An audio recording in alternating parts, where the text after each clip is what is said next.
Guys, ఎలా ఉన్నారు? ఈరోజు అయితే మంచి పకోడీ తిందామని అనిపిస్తుంది. ఎందుకంటే వెదర్ అయితే చాలా కూల్గా ఉంది.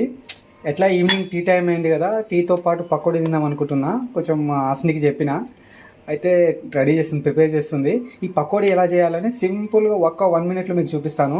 ఇగో మిర్చి, ఆనియన్స్, కరివేపాకు, కొంచెం వెల్లుల్లి పేస్టు, దీంతోపాటు కొంచెం కారము అండ్ సాల్ట్, జీలకర్ర ఇవన్నీ దీంట్లో వేయాలి. చూడండి, ఇప్పుడు సాల్ట్ వేస్తుంది. ఓకేనా? ఇలా కలపాలి. సింపుల్గా మీరు ఎవరైనా ఇంట్లో చేసుకోవచ్చు.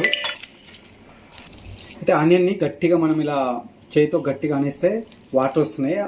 మనకి ఎక్స్ట్రా వాటర్ మనం అప్లై చేయాల్సిన అవసరం లేదు. దాంట్లోనే శనగపిండి వేసేసి డైరెక్ట్ ఆయిల్లో వేసుకొని మనం కంప్లీట్ చేయొచ్చు ఈ పకోడీని. చూడండి ఇంకా ముందుకి. ఇది ఆయిల్లో డీప్ ఫ్రై చేసుకోవాలి. ఓకేనా? చూడండి, వేడి వేడి పకోడీ అయితే అయిపోయింది. చూడండి, నేను పక్కన పెట్టుకుంటున్నాయి.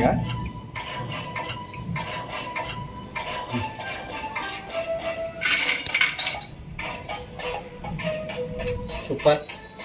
మీరు కూడా ట్రై చేయండి ఇట్లా. ఓకేనా?